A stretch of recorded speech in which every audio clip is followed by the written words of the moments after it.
नमस्कार।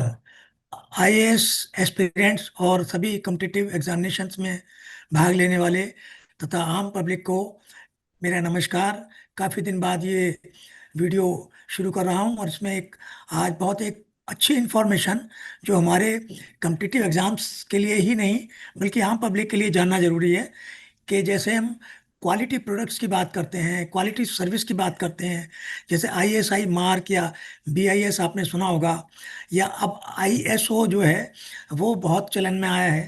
तो इसमें हम जैसे इसकी इम्पोर्टेंस क्या है कि करीब करीब 14 बिलियन डॉलर्स का बिजनेस है जो आईएसओ और उसके थ्रू होता है, और 15% का सीएजीआर है। तो आप अंदाजा लगाइए कि जो वर्ल्ड में ट्रेड हो रही है, ग्लोबल ट्रेड, उसमें इसकी क्या इंपॉर्टेंस है। प्रोडक्ट हमारे गारंटीड है कि नहीं है।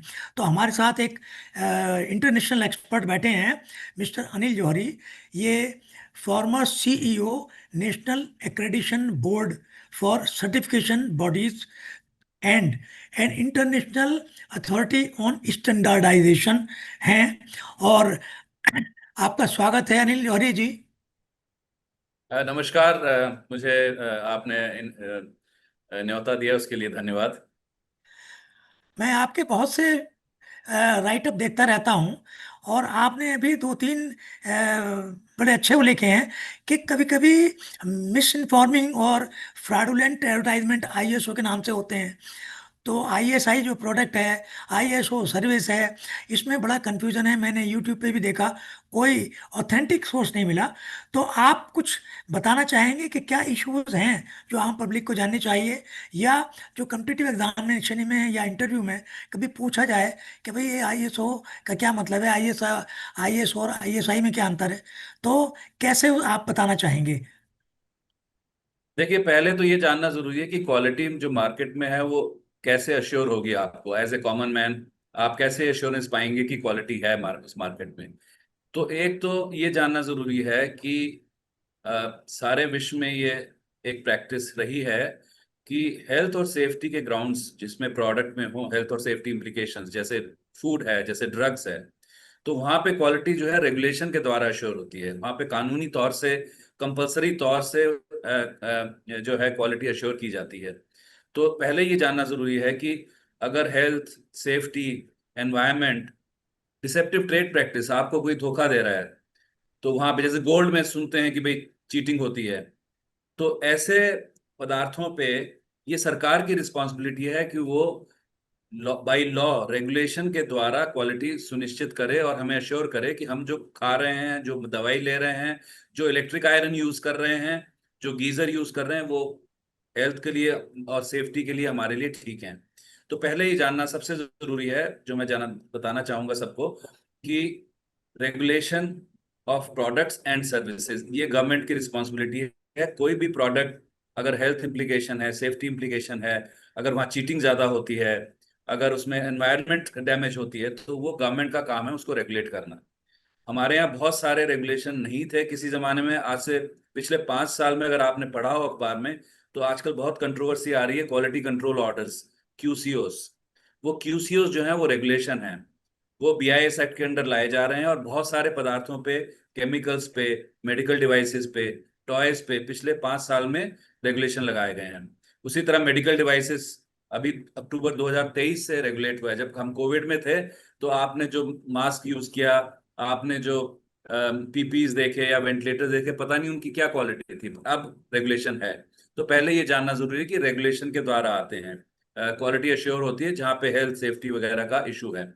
और उसी में आईएसआई मार्क बहुत पदार्थों पे कंपलसरी है, इलेक्ट्रिकल गुड्स पे, सीमेंट पे, अब गोल्ड पे भी कंपलसरी किया जा रहा है, टॉयज पे कंपलसरी है। तो आपको जब आप जाते हैं तो मार्केट में, तो ऐसे प्रोडक्ट्स, और ये लिस्ट बीआईएस की वेबसाइट पे अवेलेबल है, आप जाएंगे तो सारी वेबसाइट आपको मिल जाएगी। स्टील प्रोडक्ट्स पे भी कंपलसरी है, टेक्सटाइल पे भी कंपलसरी है, बहुत सारे केमिकल्स कंपलसरी हैं। तो पहला तो मुद्दा ये है। दूसरा ये है कि जहां पे कंपलसरी नहीं है, ऐसे भी प्रोडक्ट्स है जिनमें हेल्थ या सेफ्टी का एप्लीकेशन नहीं है, तो वहां पे एक अश्योरेंस आपको मिलती है, थर्ड पार्टी सर्टिफिकेशन। वो third party certification ISI mark compulsory भी है, और बहुत सारे प्रोडक्ट्स पे वॉलंटरी भी है। जहां पे मैन्युफैक्चरर जाके ले लेता है, उसको कंपल्शन नहीं है, पर वो सोचता है कि उसकी वजह से उसका बिजनेस बढ़ेगा, तो वो लेता है। जैसे पीवीसी पाइप्स हैं, उस पे वो लेता है। तो ऐसे कई सारे प्रोडक्ट्स हैं। बीआईएस ने लगभग 800 प्रोडक्ट्स तो आप समझिए कि जो है वो कंपल्सरी आईएसआईमार के अंडर हैं। और उसके बियॉन्ड करीब 1000 प्रोडक्ट्स ऐसे हैं जो वॉलंटरी बेसिस पे भी लोग आईएसआईमार लेते हैं। या फिर आपने एगमार्क का नाम सुना है, वो एगमार्क भी एक वॉलंटरी जी। मार्क है आपके घी पे, या कई सारे प्रोड्यूस पे जो है वो एगमार्क भी लगता है। ये दवाइयों पर भी है क्या? तो ये नहीं, दवाइयों पे नहीं, दवाइयों पे तो जो है रेगुलेशन है। दवाई तो लाइसेंस के बिना आप बना ही नहीं सकते हैं। उसमें ना एसएमआर की जरूरत है ना एगमार्क की जरूरत है। ओके। अगर मार्केट में दवाई बिक रही है तो बिना लाइसेंस के अगर बिक रही है तो इलीगल है। तो ये तो पहली बात हुई। दूसरा हुआ कि प्रोडक्ट का क्वालिटी आप जानना चाहते हैं तो उसके ऊपर मार्क होगा, आईएसआई मार्क होगा या एग मार्क होगा। पर जो आईएसओ जो आपने जिक्र किया, वो आईएसओ एक मैनेजमेंट सिस्टम है, गुड सिस्टम। आईएसओ ये बताता है कि उस फैक्ट्री में या उस ऑर्गेनाइजेशन में, सर्विस में भी एप्लीकेबल है और मैन्युफैक्चरिंग में भी एप्लीकेबल है। तो अगर कोई कहता है कि मैं आईएसओ 9001 सर्टिफाइड हूं, तो उसका मतलब यह हम्म। है कि उसने अपने ऑर्गेनाइजेशन में बहुत अच्छा सिस्टम क्वालिटी को एड्रेस करने के लिए लगा रखा है।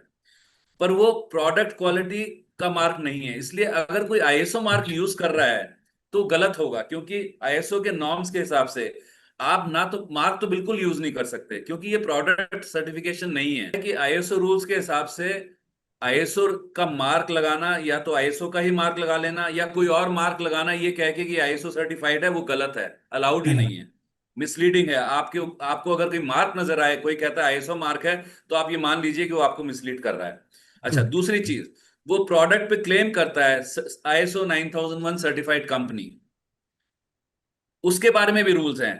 नंबर एक, फूड प्रोडक्ट पे वो क्लेम नहीं किया जा सकता, ना उसकी पैकेजिंग पे किया जा सकता है। अच्छा। अगर ये क्लेम कर रहे हैं तो वो भी गलत है। वो भी मतलब वो हाँ, ये सर्टिफाइड जानना हो भी जरूरी है। तो भी क्लेम नहीं कर सकते। क्योंकि कॉमन मैन को लगता है कि आईएसओ 9000 सर्टिफाइड लगा है, इसका मतलब प्रोडक्ट सर्टिफाइड है। हम तो ये मान के चलते हैं ना एज ए कॉमन मैन, हाँ। कि अगर उसके ऊपर सर्टिफिकेशन लिखा है तो मतलब प्रोडक्ट अच्छा होगा। ये जरूर है कि अगर आईएसओ 9000 सर्टिफाइड कंपनी है तो उसका प्रोडक्ट अच्छा होना चाहिए। पर प्रोडक्ट को सर्टिफाई नहीं किया गया है, सिस्टम को सर्टिफाई किया है। सिस्टम हाँ, अच्छा है, इसके ठीक है। तो ये आपके थोड़ा जो राइटअप डिस्टिंक्शन में है। आपके राइटअप में मैंने देखा कि कहीं शैल वर्ड है और कहीं शुड है। तो वो शायद आप बताना चाह रहे हैं, राइट? कि ये शैल। वो ऐसा है कि जो स्टैंडर्ड्स है ना, कई बार क्या हो रहा है, स्टैंडर्ड जब हम लिखते हैं तो स्टैंडर्ड में जब हम शैल लिखते हैं तो उसका मतलब है कि वो रिक्वायरमेंट है, आपको मीट करना जरूरी है एज ए बिजनेस। और अगर हम शुड लिखते हैं तो इसका मतलब वो रिकमेंडेशन है, जी। ऑब्लिगेशन नहीं है। तो क्या हो रहा है कि मार्केट में बहुत सारे कंपनीज जो हैं वो, जिनको हम गाइडेंस स्टैंडर्ड कहते हैं, तो शैल जो कंटेन करते हैं उसको हम रिक्वायरमेंट स्टैंडर्ड कहते हैं या स्पेसिफिकेशन कहते हैं। तो उसके अगेंस्ट सर्टिफिकेशन हो सकता है। पर अगर शुड वाला स्टैंडर्ड हो जिसमें गाइडेंस हो, तो गाइडेंस के अगेंस्ट सर्टिफिकेशन नहीं होना चाहिए।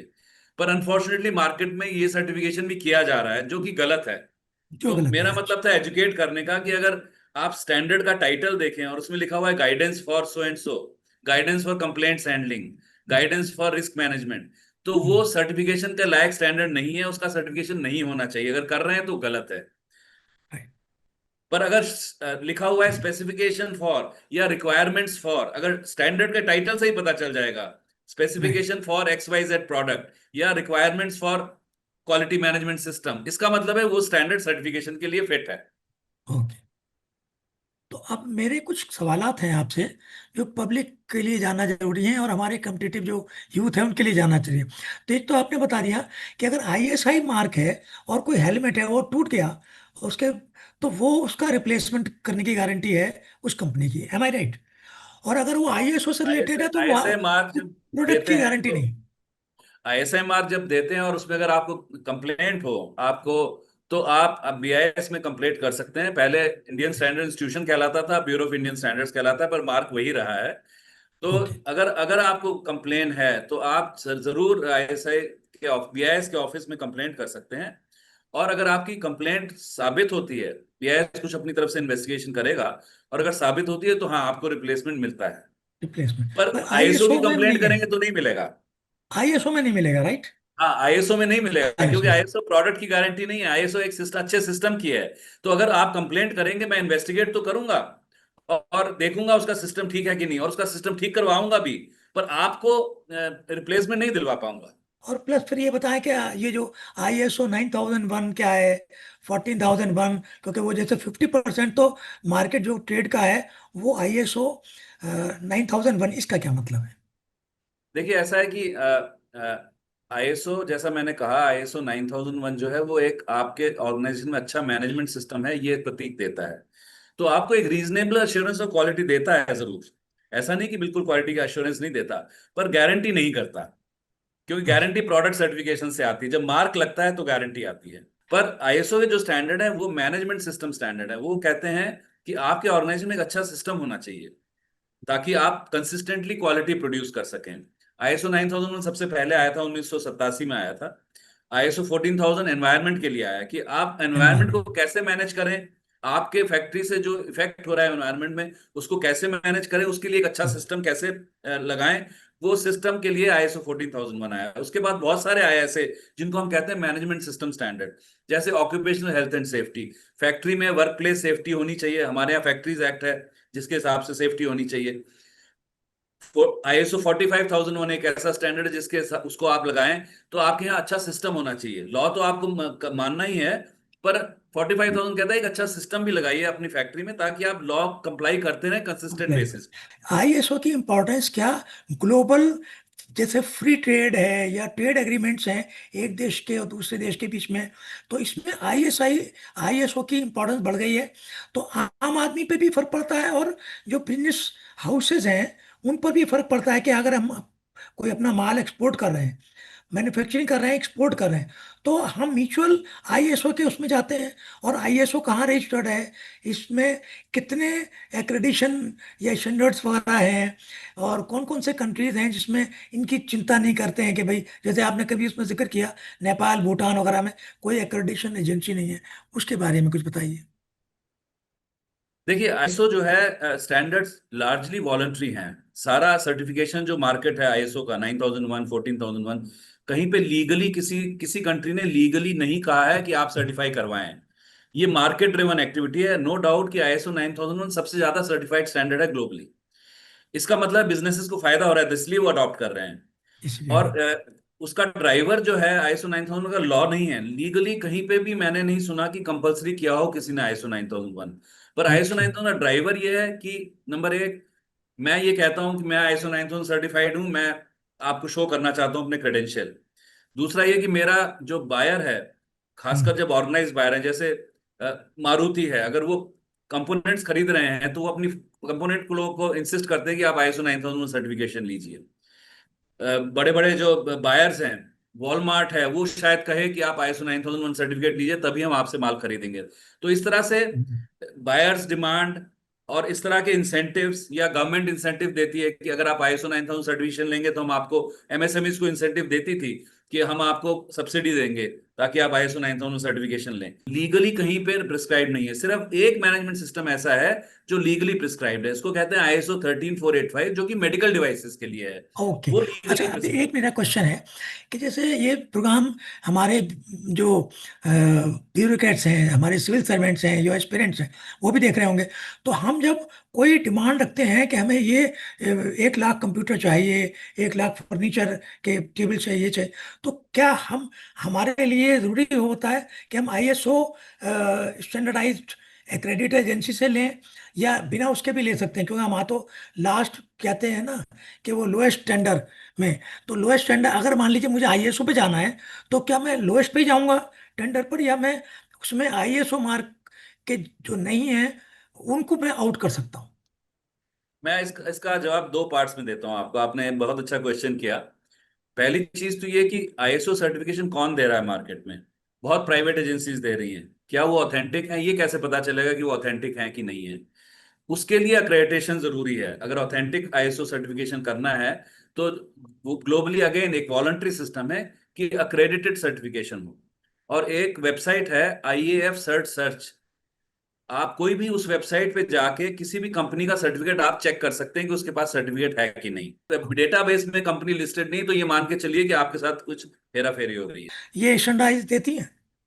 जी। आपको चाहिए कि आप अक्रेडिटेड एजेंसी से लें, और वो भी आईएएफ की मेंबर बॉडी से लें। क्योंकि क्या हुआ है ओके। मार्केट में अभी क्या हाल है कि एक ड्यूबियस अक्रेडिटेशन बॉडी यूएस का एड्रेस देती है और कहती है मैंने इस सर्टिफिकेशन बॉडी को अक्रेडिट कर दिया, वो आईएएफ सिस्टम में नहीं है।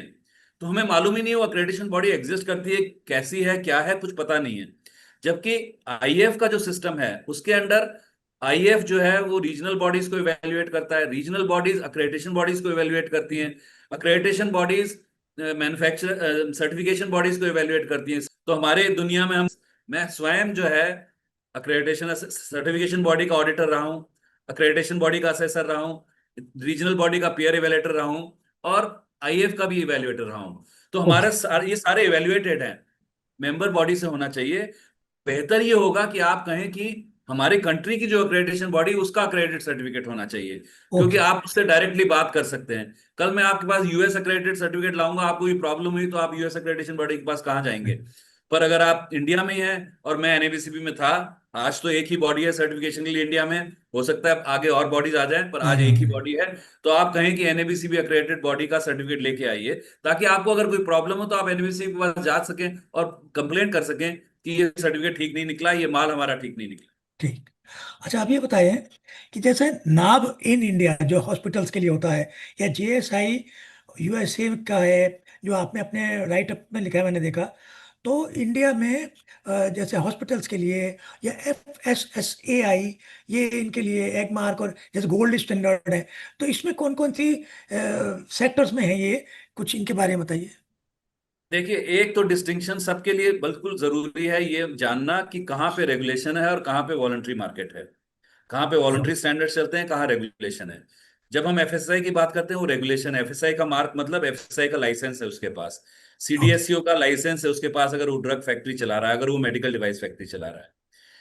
आईएसओ वॉलंटरी है, ओके। एनएबीएच अक्रेडिटेशन वॉलंटरी है, हॉस्पिटल का अक्रेडिटेशन है।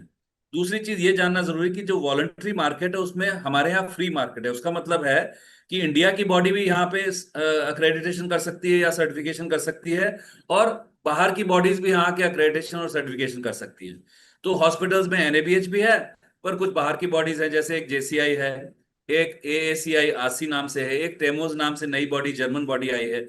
तो वहां पे कंपटीशन होगा, लार्जली कंपटीशन होगा, पर रेगुलेशन एक ही होगा, एक रेगुलेटर और एक रेगुलेशन। तो एफएसआई एक रेगुलेटर, सीडीएसईओ एक रेगुलेटर। पर जब वॉलंटरी सर्टिफिकेशन है या वॉलंटरी अक्रेडिटेशन है, जैसे हेल्थ में आपने बोला, तो वहां हो सकता है मल्टीपल लोग हों। फॉर एग्जांपल इंडिया में ही एनएबीएच एक बॉडी है, दूसरी बॉडी का नाम है क्यूएआई, क्वालिटी एंड अक्रेडिटेशन इंस्टीट्यूट, उससे छोटी है पर है। और तीसरा, इवन गवर्नमेंट का एक प्रोग्राम है एनक्यूएएस, जो कि पब्लिक फैसिलिटीज का अक्रेडिटेशन करता है। सो तीन डिफरेंट प्रोग्राम है इंडिया में ही, और उसके अलावा फॉरेन बॉडीज भी यहाँ ऑपरेट कर रही हैं। तो आपको ये जानना जरूरी है कि वॉलंटरी मार्केट फ्री मार्केट है, वॉलंटरी मार्केट में ओके। आईएसओ सर्टिफिकेशन जो है वो मल्टीनेशनल सर्टिफिकेशन बॉडीज भी दे रही है, इंडियन सर्टिफिकेशन बॉडीज भी दे रही है, हेल्थ केयर में अक्रेडिटेशन इंडियन बॉडीज भी दे रही है, मल्टीनेशनल बॉडीज भी दे रही है। पर जहां रेगुलेशन है वहां पे एफएसआई ही लाइसेंस दे सकती है और कोई नहीं दे अब सकता। थोड़ा सा, हाँ, अभी तो मेरे ख्याल में इसमें अगर किसी के क्वेश्चन है, हम हमारे जो देखने वाले हैं, अगर उनके कोई क्वेश्चन है तो यहाँ बॉक्स में लिख दें, तो हम अनिल जौहरी जी से उनके जवाब लेके फिर आपको पोस्ट करेंगे। अब मैं दो तीन चीज़ें थोड़ी अलग से, जैसे अभी ये चूंकि स्टैंडर्डाइजेशन और एक्रेडिटेशन की बात कर रहे हैं, एक तो कई यूनिवर्सिटीज आ रही हैं बाहर से। हार्वर्ड है तो उसका रैंकिंग क्या है, जो रैंकिंग है जो इकोनॉमीज का, जो खास तौर से, जैसे मैं तो टूरिज्म एक्सपर्ट हूँ, तो TTDI में ये WEF करती है, और ILO करता है, और हंगर इंडेक्स के लिए होती हैं। तो इसमें भी बायस्ड, अनबायस्ड एजेंसी, ये भी सब बड़े, इनके भी मिसनॉमर्स भी हैं कुछ, बायस हैं। जैसे डेमोक्रेसी के नाम पे इंडिया में काफ़ी नीचे दिखाया जाता है, हंगर इंडेक्स में हम 100 से नीचे नंबर पे हैं, जबकि हम उन देशों को अनाज देते हैं जिन जो इसमें 25वें और 50वें नंबर पर है। तो ये सब जो स्टैंडर्डाइजेशन है या एक्रेडिशन, तो वर्ल्ड की जो एजेंसीज हैं, ILO हो गई, WEF, ये भी कुछ बायस्ड लगती हैं। देखिए, ऐसा है कि मैं ये नहीं स्ट्रेट अवे कोई स्वीपिंग स्टेटमेंट नहीं दूंगा बायस लगती हैं, पर वॉलंटरी स्पेस में जो एजेंसीज हैं वो क्या इंडिपेंडेंट हैं कि नहीं है। अब जैसे आईएएफ वाला जो सिस्टम है उसमें स्टैंडर्ड्स हैं, अक्रेडिटेशन बॉडी के लिए भी स्टैंडर्ड है, सर्टिफिकेशन बॉडी के लिए भी स्टैंडर्ड है, आपको फॉलो करने पड़ते हैं। उसमें इम्पार्शलिटी की रिक्वायरमेंट्स हैं, आपको फॉलो करनी पड़ती हैं। पर वो रिक्वायरमेंट रूल्स भी थोड़ा डिफरेंट होते हैं। अब जैसे आईएसओ सिस्टम में आप अगर सर्टिफिकेशन करते हैं आईएसओ 9000 का, तो आप उसकी कंसल्टेंसी नहीं कर सकते, क्योंकि ये कॉन्फ्लिक्ट ऑफ इंटरेस्ट है। मैं ही कंसल्टेंसी करूंगा, मैं ही सर्टिफाई करूंगा आपको, तो कॉन्फ्लिक्ट ऑफ इंटरेस्ट हो गया। पर हेल्थ केयर में ये अलाउड है कि आप कंसल्टेंसी भी कर सकते हैं, सर्टिफिकेशन भी कर सकते हैं। तो ये डिपेंड करता है कि उस सिस्टम में क्या रूल्स लिखे हुए हैं। लीगली कोई रूल्स नहीं लिखे हुए। As as I said, India में फ्री मार्केट है। वैसे मैं एडवोकेट हूं इस बात का कि इंडिया में सर्टिफिकेशन और टेस्टिंग, और इसी इसको हम कहते हैं कंफॉर्मिटी असेसमेंट। सर्टिफिकेशन हो, टेस्टिंग हो, इंस्पेक्शन हो, ओके। अक्रेडिटेशन हो, इसका पूरा नाम एक है कंफॉर्मिटी असेसमेंट। मेरा मानना यह है कि इंडिया में कंफॉर्मिटी असेसमेंट के लिए रेगुलेशन होना चाहिए, क्योंकि बहुत होना सारी चाहिए। एजेंसीज यहाँ ऑपरेट कर रही हैं और वो अनएथिकली भी ऑपरेट कर रही हैं। और उससे अच्छा। कंज्यूमर्स को बहुत नुकसान होता है। आपको फ्रॉडलेंट आईएसआई मार्क मिल रहा हो, वो तो हैंडल हो जाता है बीआईएस एक्ट के अंडर। क्रेडिटेड है कि नहीं है, वो जी। सवाल है। अच्छा, एक चीज मैं और पूछना चाह रहा था कि जैसे मान लीजिए फिलिप्स के आइटम्स हैं, फिलिप्स का जो है इलेक्ट्रिक आयरन है, मान लीजिए वो आईएसआई मार्क है, उसका कोई एक और टाइप शेप वाला है कुछ, मान लीजिए वो आईएसआई मार्क नहीं है, तो इसका क्या मतलब है कि आईएसओ कंपनी है ये, लेकिन हर आइटम इनका आईएसआई मार्क नहीं, इसका क्या मतलब देखिए, है? आईएसआई मार्क, जैसा मैंने पहले भी कहा कि ISI mark bureau of Indian standards act के अंडर एक प्रोविजन है कि गवर्नमेंट, बीआईएस नहीं, government government okay. ISI mark compulsory कर सकती है। गवर्नमेंट ने वो आईएसआई मार्क आज की डेट में करीब 800 प्रोडक्ट्स के ऊपर कंपलसरी किया हुआ है। तो ओके। वहां पे तो आईएसआई मार्क होगा। वहाँ पर जाता जहां कंपलसरी नहीं किया है, वो बिना आईएसआई मार्क के आइटम बिक सकती है मार्केट में। वो इसका क्लेम मतलब ये। करेंगे हम आईएसओ सर्टिफाइड है, टू प्रूव कि उनकी हाँ। क्वालिटी अच्छी है। वो वॉलंटरी इस, बेसिस पे आ जाए बीआईएस में कि भाई हमें सर्टिफिकेशन दे दो, वो भी हो सकता है। पर जहां पे वॉलंटरी है, कुछ प्रोडक्ट, हाँ। सेम प्रोडक्ट आईएसआई भी मिलेगा, बिना आईएसआई के भी मिलेगा। फिर ओके। आपके ऊपर है, आप किसे चूज करते हैं। अब लास्ट में एक मेरा क्वेश्चन है, वो बिल्कुल अलग से हटकर है, कि जैसे हलाल सर्टिफिकेट है, हलाल सर्टिफिकेट से भी उसका स्टैंडर्ड का पता लगता है, क्रेडिटेड है अगर है, तो अगर स्टील में हलाल सर्टिफिकेट है, सीमेंट में हलाल सर्टिफिकेट, ये तो खाने पीने की चीज़ नहीं है, इसका क्या मतलब है? ये क्या मिसगाइडिंग है, फ्रॉडुलेंट है, या एक्चुअली मिलता है इसमें भी हलाल सर्टिफिकेट? अगर मिलता है तो देते क्यों है इसमें? देखिए, ऐसा है कि हलाल जो है वो, जो जहां तक मुझे मालूम है, क्योंकि हम उस फेथ से नहीं बिलोंग करते, एक रिलीजियस प्रैक्टिस है। हलाल का मतलब है क्या परमिटेड है, हराम का मतलब है इम्परमिसिबल। तो जो चीजें परमिटेड हैं, अब जैसे उनके फेथ में पोर्क नहीं परमिटेड है, तो वो प्रूव करता है हलाल सर्टिफिकेट कि भाई इसमें पोर्क नहीं है। अगर उनके फेथ में, अब हमारे यहाँ भी जैसे वेजिटेरियन है, वो चाहेंगे कि भाई एक सर्टिफिकेशन होगी, ये वेजिटेरियन आइटम है, इसमें कोई नॉन वेज नहीं मिला हुआ है। ये हमारी इच्छा है। ज्यूज में भी एक कोशर नाम से सर्टिफिकेशन होता है। अब हलाल जो है ये इस्लामिक कंट्रीज में तो बाई लॉ रिक्वायर्ड है। आप उस प्रोडक्ट को वहां बेच ही नहीं सकते अगर आप ये ना प्रूव करें कि हलाल है वो। क्योंकि वो इस्लामिक कंट्रीज हैं, उन्होंने ये डिसाइड किया कि हमारे कंट्री में हलाल प्रोडक्ट ही मिलेगा, क्योंकि वो हमारी रिलीजियस बिलीफ है। तो आपको अगर बाहर एक्सपोर्ट करना है, हम, India is a huge exporter of, for example, meat, हम बहुत मीट एक्सपोर्ट करते हैं। तो उनको हलाल सर्टिफिकेट लेना पड़ता है, क्योंकि वो वहां पे परमिटेड नहीं है बिना हलाल सर्टिफिकेट के। इंडिया में कोई कंपलसरी रिक्वायरमेंट हलाल सर्टिफिकेशन की नहीं है। अश्योरेंस चाहिए कि हलाल है, तो वो हलाल सर्टिफिकेट का वाला प्रोडक्ट लेंगे। उसी तरह ओके। हमारे यहाँ सात्विक सर्टिफिकेशन एक चला है, ये प्रूव करने के लिए कि ये वेजिटेरियन फूड है। तो ज्यूज में जैसा मैंने कहा, एक कोशर सर्टिफिकेशन है। तो ये रिलीजियस सर्टिफिकेशन है, मोर देन कोई सेफ्टी का इससे ताल्लुक नहीं है। ये रिलीजियस प्रैक्टिस है। हम वेजिटेरियन हैं तो वेजिटेरियन खाना चाहते हैं। जैन्स जो है और भी ज्यादा स्ट्रिक्ट हैं, तो वो, उसके लिए अगर मार्केट में सर्टिफिकेशन की डिमांड होगी, तो सर्टिफिकेशन अपने आप ग्रो कर जाएगा, अगर मार्केट में डिमांड होगी। पर इंडिया में कोई लॉ नहीं है कि हम जो है हलाल का फूड जो है उसको सर्टिफिकेशन लेना है, कोई लॉ नहीं है। पर फॉरेन कंट्रीज में लॉ है। तो हमारे जो मैन्युफैक्चरर्स हैं, वो सब जो इस्लामिक कंट्रीज में मीट वगैरह भेजते हैं, उनको हलाल सर्टिफिकेट लेना पड़ता है, क्योंकि उसके बिना उनको वहां पे जगह नहीं मिलती मार्केट, क्योंकि उनकी legal requirement. Thank you very much Anil ji, इस बात को बताने के लिए। मुझे लगता है कि हमारे दर्शकों ने देखा होगा प्रोग्राम, और इसमें कुछ उनकी क्वेरी है तो मोस्ट वेलकम, जवाब भी देंगे। और ध्यान में रखें कि सरकारी दफ्तरों में जब हमारे सिविल सर्वेंट्स हैं जो ऑर्डर करते हैं कोई उनकी रिक्वायरमेट होती है, प्रिक्योर करते हैं अपने डिपार्टमेंट के लिए, तो अगर आईएसआई मार्क कंपलसरी नहीं है तो कम तो आईएसओ का तो होना चाहिए, वो भी किसी एक्रेडिटेड एजेंसी का, जो यूआरएल इन्होंने बताया, तो उसको देखना चाहिए हमें। और इसके बारे में इंटरव्यू में भी क्वेश्चंस हो सकते हैं, तो हमारे कम्पिटिटिव एग्जाम में जो बैठ रहे हैं वो इस बात का ध्यान रखें। और कुछ क्वेरी हो तो हम फिर अनिल जौहरी जी से रिक्वेस्ट करेंगे सबका जवाब दें। धन्यवाद। नमस्कार।